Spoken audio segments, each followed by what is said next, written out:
Subscribe કરો એ high news India ચેનલને, પછી યુટ્યુબ એપ પર બેલ આઇકોનનું બટન દબાવો અને નિહાળો એ high news India channel.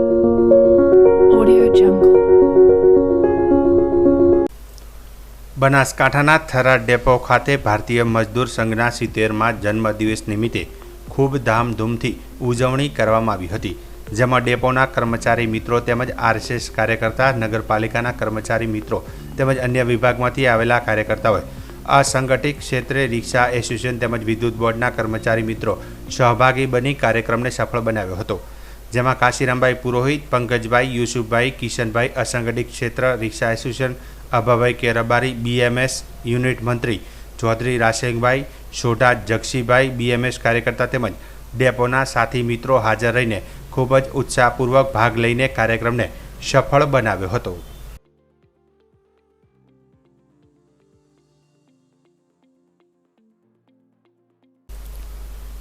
Banaskantha જિલ્લાના અંબાજીમાં કોઈ એક લોડિંગ રિક્ષામાં સસ્તા અનાજની દુકાનમાં અપાતો હોય તેવો માલ ભરેલી ઊભી હતી.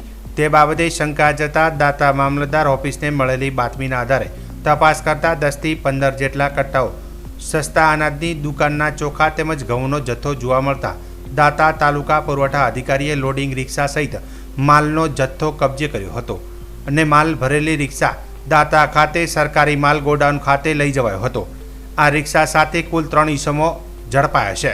તેમની પણ અટકાયત કરી સસ્તા અનાજની દુકાનનો માલ ક્યાંથી અને કેવી રીતે લાવ્યા તેની તપાસ હાથ ધરવામાં આવી છે. આ 3 ઈસમો સતલાસણાના હોવાનું જાણવા મળેલ છે. આ ઝડપાયેલ ઘઉં અને ચોખાના જથ્થામાં 261 કિલો ચોખા અને 77 કિલો ઘઉં અને રિક્ષાને ડિટેન કરવામાં આવી છે.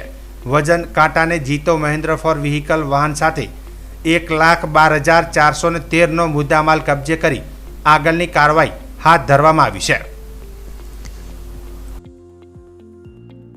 અંબાજી ખાતે ખાનગી બાતમીના આધારે બાતમી મળતા એક લોડિંગ રિક્ષા અને 3 ઈસમો હતા, જે સરકારી અનાજનો જથ્થો હોવાની જાણ થતાં અમારી નાયબ મામલતદાર પુરવઠાની ટીમ ત્યાં પહોંચી લોડિંગ રિક્ષા તેમજ 261 કિલો ચોખા અને 77 કિલો ઘઉં, અંદાજે 12 થી 15 કટ્ટા છે અને કુલ ટોટલ 1,12,413 રૂપિયાનો કિંમતનો જથ્થો અમે કબજે કરેલો છે. સરકારી ગોડાઉન ખાતે તેમને લાવવામાં આવ્યા છે અને તેમને સીઝ કરી આગળની કાર્યવાહી અર્થે જિલ્લા પુરવઠા અધિકારીશ્રીને મોકલવામાં આવશે.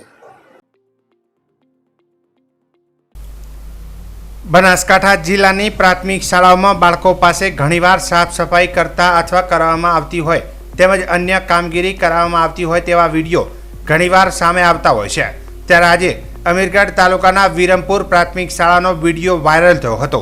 પ્રાથમિક શાળામાં બાળકો પાસે ટોયલેટ અને બાથરૂમ સાફ કરાવતા હોય તેવો વિડીયો વાયરલ થયો હતો. વિરમપુરના સ્થાનિક અગ્રણી દ્વારા સ્કૂલમાં જઈ તપાસ કરતા બાળકો અભ્યાસના સમયે ટોયલેટ અને બાથરૂમ સાફ કરતા નજરે પડતા તેમનો વિડીયો વાયરલ થયો હતો, જેને લઈને વાલીઓમાં રોષ જોવા મળ્યો હતો. ત્યારે આ સમગ્ર મામલે જિલ્લા પ્રાથમિક શિક્ષણ અધિકારીએ તાલુકા પ્રાથમિક શિક્ષણ અધિકારી પાસે અહેવાલ આપવા માટે સૂચના આપી છે અને પ્રાથમિક અધિકારીએ અહેવાલ બાદ શાળાના જવાબદાર સંચાલકો સામે કાર્યવાહી કરવામાં આવશે તેમ જણાવ્યું હતું. ત્યારે જિલ્લા પ્રાથમિક શિક્ષણ અધિકારી વિનુભાઈ પટેલે ટેલિફોનિક વાતચીતમાં જણાવ્યું હતું કે હમણાં જ એક સોશિયલ મીડિયાના માધ્યમથી વિરમપુર પ્રાથમિક શાળાના બાળકો સફાઈ કરતા હોવાનો એવો વિડીયો અમારા ધ્યાને આવ્યો હતો અને અમે તરત જ તાલુકા પ્રાથમિક શિક્ષણ અધિકારીને જાણ કરી છે. તપાસ બાદ જે હકીકત હશે જવાબ સામે કાર્યવાહી કરવામાં આવશે તેમ જણાવ્યું હતું. શું કરો તમે? શું સફાઈ કરો છો? હા, સંડાસ સાફ તમે કરો છો? કોણ કરાવે તમને? હા, સાહેબ કરાવે છે. બરાબર. એટલે સંડાસ સાફ તમારે કરવા પડે એમ? બરાબર. વારા બોધ્યા છે સાહેબે, તમારા વારા બોધ્યા સંડાસ સાફ કરવા એમ? તમે સંડાસ સાફ કરવા આવો, ભણવા માટે આવો છો? શું કરે છે બેટા તું? સફાઈ સાફ કરે, સંડાસ સાફ કરે છે. તમે સફાઈ કરવા માટે આવો છો, ભણવા માટે આવો છો? શેના માટે આવો છો તમે? આજ વારા છે, એવા વારા બોધ્યા. બનાસકાંઠા જિલ્લાના થરાદના 4 રસ્તા પાસેથી પસાર થતી સરહદી પંથકના ગામોમાં જતી પાણીની પાઇપલાઇનમાં ભંગાણ પડતા એજન્સી દ્વારા રિપેરિંગની કામગીરી કરવામાં આવી રહી હતી, ત્યારે મેઇન પાઇપલાઇનમાંથી બિન અધિકૃત ચાલતા કનેક્શન નજરે પડતા પાણી પુરવઠા વિભાગની એજન્સી દ્વારા નોટિસ આપી પાણીનું કનેક્શન કાપી નાખવામાં આવ્યું હતું અને કાયદેસરની કાર્યવાહી હાથ ધરી હતી. ઉલ્લેખનીય છે કે સરહદી વિસ્તારમાં લોકોને પીવા માટે આપવામાં આવતું પાણીની પાઇપલાઇનમાં ચોરો દ્વારા બિન અધિકૃત કનેક્શન કરી મોટા પ્રમાણમાં પાણીની ચોરી કરતા હોય છે, જેમાં કંઈક ને કંઈક આ કનેક્શન પર એજન્સીઓની મહેરબાની હોવાનું પણ હાલ ચર્ચાઈ રહ્યું છે. અગાઉ પણ તુલસી હોટલમાં પાણી બાબતે જાગૃત નાગરિકોએ પાણી પુરવઠા વિભાગને જાણ કરી હતી અને જેના અહેવાલ મીડિયામાં પ્રકાશિત થયા હતા, છતાં કોઈ કાર્યવાહી કરવામાં આવી ન હતી. ત્યારે આજે પણ પાપ છાપરે ચડીને પોકાર હોય તેમ તે જ જગ્યાએથી કનેક્શન ચોરી કરી લેવામાં આવ્યું હતું. તે જ જગ્યાએ પાઇપલાઇનમાં પંચર થતાં સમગ્ર ચોરી બહાર આવી હતી. આ બાબતે હાલ તો પાણી પુરવઠા વિભાગ દ્વારા નોટિસ આપવામાં આવી છે. હવે જોવાનું રહ્યું કે આવા લાખો લીટર પાણી ચોરી કરનાર ચોરો સામે પાણી પુરવઠા વિભાગ શું કાર્યવાહી કરે છે. ડીસા ખાતે કાર્યરત ખેતીવાડી બજાર સમિતિ ઉત્પન્ન બજારમાં છેલ્લા ઘણા સમયથી વિવાદ ચાલી રહ્યો છે. તાજેતરમાં જ ડીસા માર્કેટયાર્ડ ખાતે ડિરેક્ટરોની બેઠક યોજવામાં આવી હતી, જેમાં તમામ ડિરેક્ટરો હાલ ભાજપના મેન્ડેટ પર જીતીને આવેલા હોવા છતાં પણ એક પણ ડિરેક્ટર બેઠકમાં હાજર ન રહેતા વિવાદ સર્જાયો હતો અને ચેરમેન ગુવાભાઈ દેસાઈ દ્વારા માર્કેટયાર્ડમાં ડિરેક્ટરોને પૂછ્યા વગર નિર્ણય લેવામાં આવી રહ્યો હોવાનો વિરોધ દર્શાવી એક પણ ડિરેક્ટરો બેઠકમાં હાજર રહ્યા ન હતા. આ તમામ વિરોધ વચ્ચે આજે ડીસા માર્કેટયાર્ડના ચેરમેન ગુવાભાઈ દેસાઈ દ્વારા માર્કેટયાર્ડ ખાતે દેસાઈ સમાજની બેઠકનું આયોજન કરવામાં આવ્યું હતું. આ બેઠકનો મુખ્ય હેતુ એ હતો કે છેલ્લા ઘણા સમયથી ડીસા માર્કેટયાર્ડમાં ચેરમેન ગુવાભાઈ દેસાઈનો વિરોધ થઈ રહ્યો છે. આ વિરોધને લઈ આજે ડીસા તાલુકામાં વસતા દેસાઈ સમાજના આગેવાનોની બેઠક માર્કેટયાર્ડ ખાતે યોજાઈ હતી. આ બેઠકમાં માવજીભાઈ દેસાઈ, જે ડીસા માર્કેટયાર્ડના પૂર્વ ચેરમેન અને ધાનેરાના ધારાસભ્ય છે, બાબુભાઈ પાનખુટા, જે લાખણી માર્કેટયાર્ડના પૂર્વ ચેરમેન રહી ચૂક્યા છે, અને આ બંને દ્વારા ડીસા માર્કેટયાર્ડ ખાતે ગુવાભાઈ દેસાઈનો વિરોધ કરવામાં આવી રહ્યો છે, જેને લઈને દેસાઈ સમાજમાં વિરોધ જોવા મળી રહ્યો છે. ત્યારે આજે સમાજના તમામ આગેવાનો એકત્રિત થઈ ગુવાભાઈ દેસાઈને સમર્થન આપ્યું હતું અને આગામી સમયમાં જે પણ વ્યક્તિ ગુવાભાઈ દેસાઈનો વિરોધ કરશે તેમની સામે સમાજ પગલાં લેશે તેવું આ બેઠકમાં ચર્ચા વિચારણા કરાઈ હતી. આ અંગે ડીસા માર્કેટયાર્ડના ચેરમેન ગુવાભાઈ દેસાઈએ જણાવ્યું હતું કે ડીસા માર્કેટયાર્ડના પૂર્વ ચેરમેન અને ધાનેરાના ધારાસભ્ય માવજીભાઈ દેસાઈ, લાખણી માર્કેટયાર્ડના પૂર્વ ચેરમેન બાબુભાઈ પાનખુટા દ્વારા તમામ ડિરેક્ટરોને બેઠકમાં ન જવા માટે જણાવાયું હતું. બીજી તરફ ડીસા માર્કેટયાર્ડમાં જે નવી ગાડીની ખરીદી કરવામાં આવી છે તેની બેઠકમાં સર્વાનુમતે ઠરાવ કરી ખરીદી કરવામાં આવી છે અને જે ભીલડી ખાતે મકાનની વાત હતી તે પણ મુદ્દો બનાવવામાં આવ્યો છે. આમ ચેરમેન ગુવાભાઈ દેસાઈએ આજે સમાજને સાથે રાખી બેઠકમાં તમામ વિરોધીઓનો કાયમી અંત આવે તે માટેનું બેઠકનું આયોજન કર્યું હતું. જે ખાસ કરીને તો સમાજને મળાયું નહોતું ચૂંટણી પછી, એટલે સમાજને બધાને બોલાયા હતા કે ભાઈ આપણે લોકસભાની ચૂંટણી હવે આગામી તાલુકા પંચાયત, જિલ્લા પંચાયતનું ઇલેક્શન આવે છે, પેટા ચૂંટણી આવે છે, તો બધાએ આપણે સાથે રહીને કામ કરવાનું છે. ભારતીય જનતા પાર્ટીને મજબૂત કરવાની છે. અમુક માણસો જે છે એમને ગમે એમ કરીને ભાગલા પડે, પાર્ટીનું કોઈ નુકસાન કરે એવું કોઈ કે એ વાતમાં ન આવતા આપણે એક થઈને જે સમર્થન આપ્યું છે, તો ભારતીય જનતા પાર્ટીમાં બધા તમે લોકસભામાં રહ્યા જ છે, પણ કોકના કોક માણસોએ આડાઅવળું વાતાવરણ કર્યું, આમ છે તેમ છે, બાકી સારી મદદ કરી છે. અને આગામી ઇલેક્શનોમાં પણ એક રહીને ભારતીય જનતા પાર્ટીને મજબૂત કરો એ જ બધાને સંદેશ આપવા બોલાયા હતા. અને ખાસ કરીને માર્કેટમાં પણ થોડોક વિવાદ ચાલતો હતો, એ પણ વાત કરી કે ભાઈ મારા માટે ગાડીની કઈ વાત આવી આપના માધ્યમથી, તો ગાડી ઠરાવ કરીને લાવી છે. આપણા પાર્લામેન્ટના ઇલેક્શન પહેલાં ઠરાવ સર્વાનુમતે કર્યો હતો. ચૂંટણી આવી એટલે આપણે રહેવા દીધું કે ભાઈ હવે ચૂંટણી પતી જાય પછી લાવશું. ચૂંટણી પછી ગાડી લાવી છે. ગાડીની અંદર આખા ગુજરાતની અંદર એપીએમસીમાં આપણો 6ઠ્ઠો નંબર છે, આખા ગુજરાત એપીએમસીનો દરેક ક્ષેત્રે. છતાં પણ તમે હવે બાજુમાં શિહોરી જો તો ફોર્ચ્યુનર, થરાદ જો તો ફોર્ચ્યુનર, ધોંધરા જો તો ફોર્ચ્યુનર, પાલનપુર જો તો ફોર્ચ્યુનર, બીજી ત્રીજી લક્ઝરીઓ ગાડીઓ. અહીંયા પણ મેં કહ્યું હતું ઠરાવમાં તો સારી ગાડી લાવજો, પરંતુ જે ઇનોવા હતી એની એ જ લાવી છે. મારા પહેલાં પણ ઇનોવા હતી, એક બીજી થાર ગાડી પણ હતી, 2 ગાડી હતી, એના પહેલાં પણ એ જ હતી. એટલે આ વખતે અમે ઠરાવ કર્યો કે ભાઈ જૂની ગાડીમાં 5-6 વર્ષ થઈ ગયા છે અને ખર્ચો હવે વધારે છે કરવા જઈએ તો એને હરાજીથી વેચી મારવી, આપણે નવી ગાડી લાવી દો. એટલે એના હરાજીનો પ્રોસેસ તૈયાર પડ્યો છે, પણ બધા વરસાદનું વાતાવરણ જોયું એટલે મેં કીધું થોડા દાડા પછી જાહેરાત આલો કે જેથી થોડા લોકો આવે લેવાવાળા. આટલો જ પ્રોસેસ, આટલી જ વાત. બીજા નંબરમાં કંઈક શોપિંગનું આપના માધ્યમથી કંઈક આવ્યું છે. શોપિંગની અંદર 2017માં ઠરાવ થયેલો છે કે શોપિંગ ઉતારી જેવું નવું બનાવવું જે તે. પરંતુ અત્યારે ફરીથી મને સેક્રેટરીએ કહ્યું કે આપણને નગરપાલિકાએ નોટિસ આપી છે ને બધું પડે એમ છે, અને કોઈ પડી ગયું તો નોટિસમાં લખ્યું છે કે જવાબદારી માર્કેટની. તો મેં કોઈ એજન્ડા લઈને ઠરાવ કરો નવેસરથી. એજન્ડા લઈને ઠરાવ કર્યો કે ભાઈ હાલ પૂરતું જે આપણા કબજામાં ખાલી છે ઉપરનો માળ અને નીચે ભોયરામાં દિવાલો વિવાલો વગેરે છે આપણા કબજામાં છે, એટલું તમે ઉતારી લો.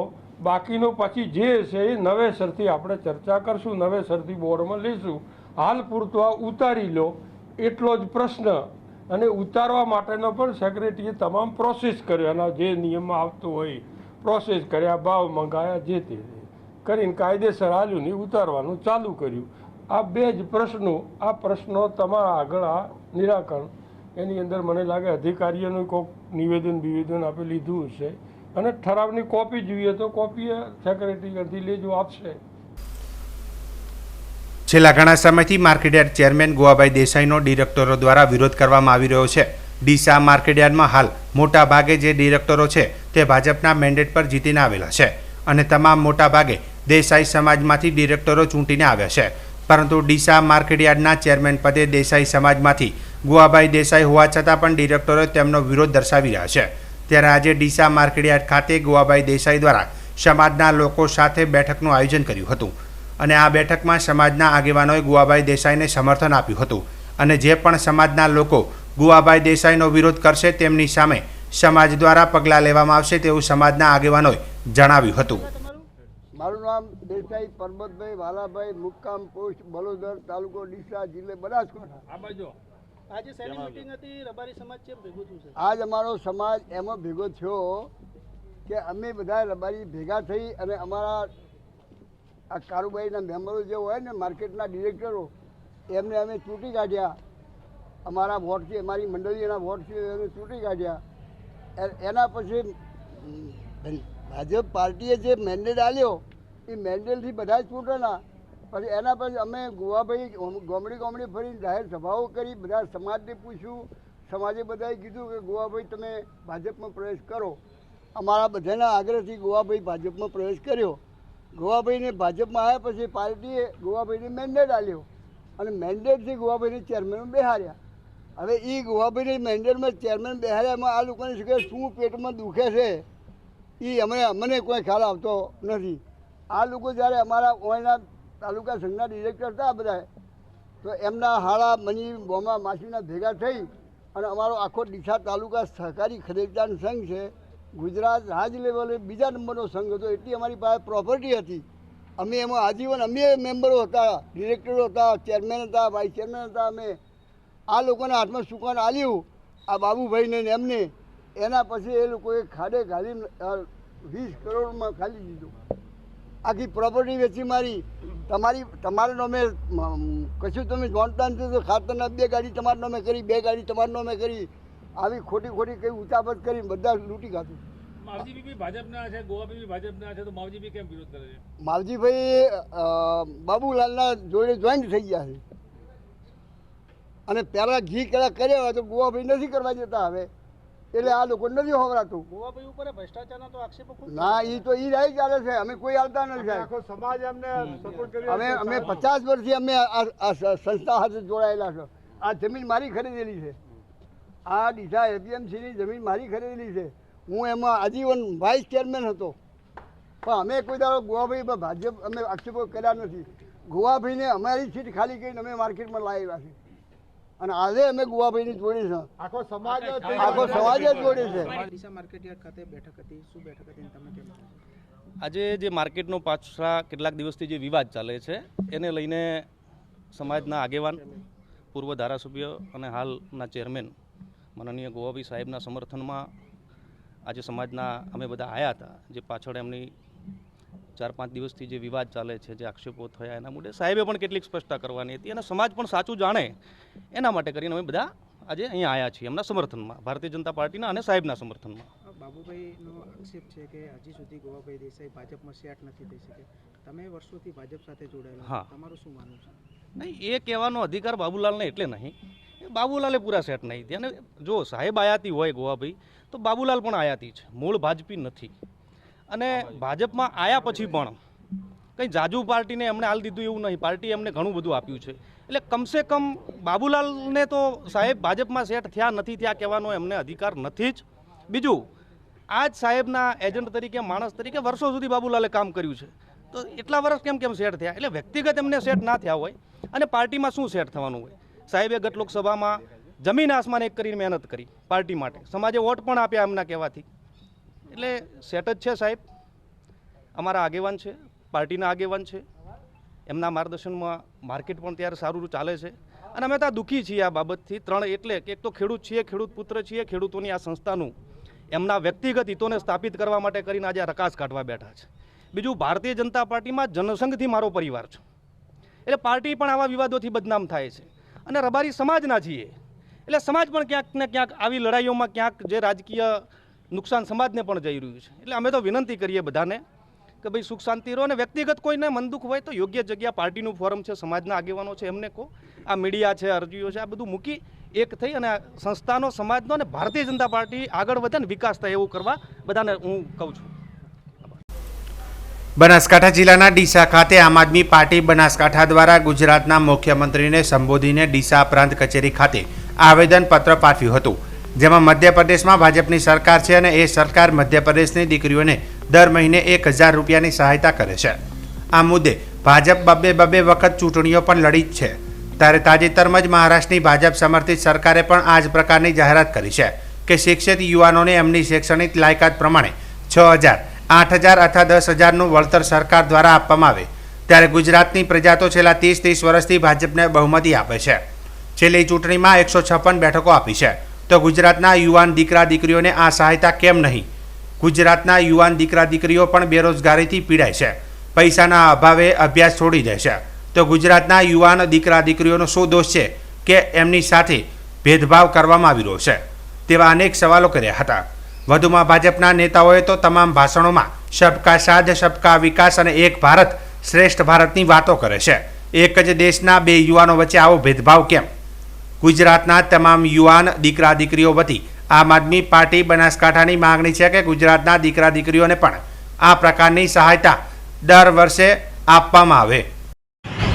આજે ભારત સરકાર 2024નું બજેટ રજૂ કરી રહી છે. એવા સમયે આજે ડીસામાં પ્રાંત કચેરી ખાતે આમ આદમી પાર્ટી બનાસકાંઠાના હોદ્દેદારશ્રીઓ બધા અહીંયા રજૂઆત કરવા આવ્યા છીએ કે જે પ્રમાણે ગુજરાતના આજુબાજુના રાજ્યો છે, મહારાષ્ટ્ર છે, રાજસ્થાન છે, મધ્યપ્રદેશ છે, એની અંદર લાડલા ભાઈ, લાડલી બહેન અને ગેસનો બાટલો, વીજળીની વાત છે, આ બધામાં જે સરકાર રાહત આપી રહી છે અને જે પૈસાનું ચૂકવણી કરી રહી છે, એમ ગુજરાતના લોકોએ તમારું ભાઈ શું બગાડ્યું છે? ગુજરાતની પ્રજા 30 વર્ષથી ભારતીય જનતા પાર્ટીને ખોબલે વોટ આપે છે. ન હોય આ વખતે 161 જેટલી સીટો છે. તો ગુજરાતી જનતા જો તમને એટલો પ્રેમ કરતી હોય તો ગુજરાતી જનતા સાથે અન્યાય કેમ? જો રાજસ્થાનને પોહાતું હોય, રાજસ્થાન સરકારને પોહાતું હોય, મહારાષ્ટ્ર સરકારને પોહાતું હોય, મધ્યપ્રદેશ સરકારને 6000, 8000, 5000 આવા બધા પૈસા પોહાતા હોય તો ગુજરાત તો યાર મોટું સમૃદ્ધ રાજ્ય છે. અહીંયા તો લોકો ટેક્સના નાણાં ખૂબ ચૂકવે છે. તો ગુજરાતની જે આજે આવક છે, આ પૈસા છે, એનો ઉપયોગ ક્યાં થાય છે? જે ગ્રાઉન્ડ ઉપર જોવા જઈએ તો આવા કોઈ પૈસા દેખાતા નથી. માત્ર ખાડા, ગંદકી, ભ્રષ્ટાચાર, મોંઘવારી, મોંઘી વીજળી, આ બધું ગુજરાતી જનતા ભોગવી રહી છે. તો ગુજરાતી જનતાને જ્યારે લાભ આપવાની વાત હોય ત્યારે આ ગુજરાત સરકારમાં બેઠેલા જે સત્તાધીશો છે એ ક્યાંક ને ક્યાંક એમના પોતાનો રોટલો શેકવામાં, એમને પોતાની મહત્વાકાંક્ષાઓની અંદર એમને ઇન્ટરેસ્ટ છે. તો ગુજરાતી જનતા માટે એમને કોઈ પ્રેમ લાગણી છે નહીં. મારી આજના દિવસે ગુજરાતી જનતાને વિનંતી છે કે તમે હવે જાગો અને આ જે લોકો જે તમારા સાથે, આપણા સાથે જે આવી ભેદભાવની નીતિ વર્તાવી રહ્યા છે તો એમને આપણે જવાબ આપવો જોઈએ. રોડ ઉપર ઉતરવું પડશે. અને જ્યાં સુધી આ લોકો ગુજરાતી જનતાને આ બાબતના જે લાભ છે, કારણ કે અત્યારે મોંઘવારી ખૂબ છે, બેરોજગારી ખૂબ છે, 27 લોકો રોજે રોજ, જેવું રાજ્ય સરકાર કહે છે કે ગુજરાતમાં લોકો આપઘાત કરી રહ્યા છે, મધ્યમ વર્ગ છે, તો આ બધા લોકોને લાભ મળે. મધ્યમ વર્ગના વેપારીઓ છે જેમની પાસે રોજગાર ધંધા નથી, નવી જે સરકારની જે નવા કાયદા છે એમાં એ ત્રસ્ત છે. તો આવા સમયે વેપારીને પણ લાભ મળવો જોઈએ. વેપારીને લાડલો વેપારી યોજના કરી અને એને પેન્શન આપવું જોઈએ, અથવા તો એને કોઈ ચોપડે નુકસાન હોય તો એને એ વખતે ભરપાઈ કરવી જોઈએ. જીએસટીના આંકડાઓ ખૂબ વધી રહ્યા છે, ઘણા બધા વિષયો છે. તો આજના દિવસે અમારી ખૂબ મજબૂત રજૂઆત છે. અમારા પાર્ટીના હોદ્દેદારો વતી આજે સરકારને એક રજૂઆત છે કે ભાઈ કોઈ પણ ભોગે ગુજરાતી જનતાને પણ આવા બધા લાભ મળે અને ગુજરાતી જનતા વિકાસથી વંચિત ના રહી જાય, એ સરકારે જોવાનું રહ્યું. બસ એ જ અમારી આજની રજૂઆત છે. જય હિન્દ સાથીઓ. 2022ની જ્યારે ગુજરાતની વિધાનસભાની ચૂંટણી હતી ત્યારે આમ આદમી પાર્ટી દ્વારા મધ્યમ વર્ગને રાહત મળે એ માટે મફત શિક્ષણ, મફત આરોગ્ય, 300 યુનિટ દર મહિને વીજળી, મફત પાણી તથા મહિલાઓને દર મહિને ખાતામાં 1000 રૂપિયા આવા પ્રકારની ગેરંટીઓ જ્યારે આપવામાં આવી હતી ત્યારે ભારતીય જનતા પાર્ટીના પ્રમુખ સી આર પાટીલ દ્વારા એવું કહેવામાં આવ્યું હતું કે મફતની રેવડી વેચે છે, આનાથી ગુજરાત બરબાદ થઈ જશે, ગુજરાતની હાલત શ્રીલંકા જેવી થઈ જશે. હવે જ્યારે ભારત દેશમાં ભાજપ શાસિત રાજ્યો છે ત્યાં આજે ભારતીય જનતા પાર્ટી દ્વારા કેટલી મફતની રેવડી વેચવામાં આવે છે હું તમને જણાવીશ. સૌપ્રથમ મહારાષ્ટ્રમાં જ્યાં ભારતીય જનતા પાર્ટીનું શાસન છે, તો મહારાષ્ટ્રમાં હમણાં લાડલી દીકરી અને લાડલા ભાઈની યોજના ચાલુ કરી છે, જેના અંતર્ગત 12 ધોરણ પાસ યુવાનને દર મહિને 6000 રૂપિયા આપવામાં આવશે, ડિપ્લોમાવાળાને 8000 રૂપિયા આપવામાં આવશે અને ગ્રેજ્યુએટ થયેલાને 10,000 રૂપિયા આપવામાં આવશે તથા મહિલાઓને 1200થી 3000 રૂપિયા સુધીની દર મહિને સહાય કરવામાં આવશે. આ છે મહારાષ્ટ્રની વાત. બાજુમાં રાજસ્થાન, જ્યાં પણ ભારતીય જનતા પાર્ટીનું શાસન છે, ત્યાં ગેસનો બાટલો ગુજરાતમાં 1200 રૂપિયા મળે છે, ત્યાં 500 રૂપિયા મળે છે તથા 100 યુનિટ વીજળી ફ્રી આપવામાં આવે છે. હવે આપણે વાત કરીએ મધ્યપ્રદેશની, તો મધ્યપ્રદેશમાં જોવા જઈએ તો ત્યાં લાડલી દીકરી તરીકે યોજના અંતર્ગત દર મહિને 1500થી 2000 રૂપિયા, 2થી 3000 રૂપિયા આપવામાં આવે છે. તો જ્યારે ગુજરાતમાં છેલ્લા 30 વર્ષથી ભારતીય જનતા પાર્ટી લોકોને મૂર્ખ બનાવીને વોટ લેતી હોય અને લોકો એમને વોટ આપતા હોય અને જ્યારે સરકાર બનતી હોય ત્યારે ગુજરાતના યુવાનો, ગુજરાતનો મધ્યમ વર્ગનો માનવી અને ગુજરાતની મા બેન દીકરીઓને આ બધી રેવડીઓથી કેમ વંચિત રાખવામાં આવે છે? એનું કારણ એ છે કે ગુજરાતની જનતા એમને ખબર છે કે આપણે એમને સુવિધા આપશું કે નહીં આપીએ, એ લોકો હંમેશા ભાજપને જ વોટ આપવાના છે અને જે પ્રજાના હકનું અને હિતનું જે પણ છે એ ગુજરાતમાં ભ્રષ્ટ ભારતીય જનતા પાર્ટીના નેતાઓના ઘરે જાય છે. તો આજે આમ આદમી પાર્ટી બનાસકાંઠા દ્વારા એસડીએમને આવેદનપત્ર આપવામાં આવ્યું છે કે જે પ્રકારની, જો કે તમે રેવડી કહો છો, અમે તો આમ આદમી પાર્ટી તો આને મધ્યમ વર્ગ અને યુવાનોનો હક અને અધિકાર કહીએ છીએ, તો જે રીતે મહારાષ્ટ્ર, મધ્યપ્રદેશ અને રાજસ્થાનમાં ભારતીય જનતા પાર્ટી એમના હક આપે છે, એ રીતે ગુજરાતમાં પણ ગુજરાતના યુવાનોને, ગુજરાતના વડીલોને, ગુજરાતની માતા બહેનોને આ પ્રકારનો હક આપવામાં આવે એવું અમને એસડીએમને આવેદનપત્ર આપીને રજૂઆત કરી છે. અને જો આ નહીં આપવામાં આવે તો આવનારા સમયમાં અમે ઉગ્ર રજૂઆત અને ઉગ્ર આંદોલન પણ કરીશું. અસ્તુ ભારત. સબસ્ક્રાઇબ કરો ये है न्यूज़ इंडिया चैनल ने, પછી YouTube એપ પર બેલ આઇકોનનું બટન દબાવો અને નિહાળો ये है न्यूज़ इंडिया चैनल.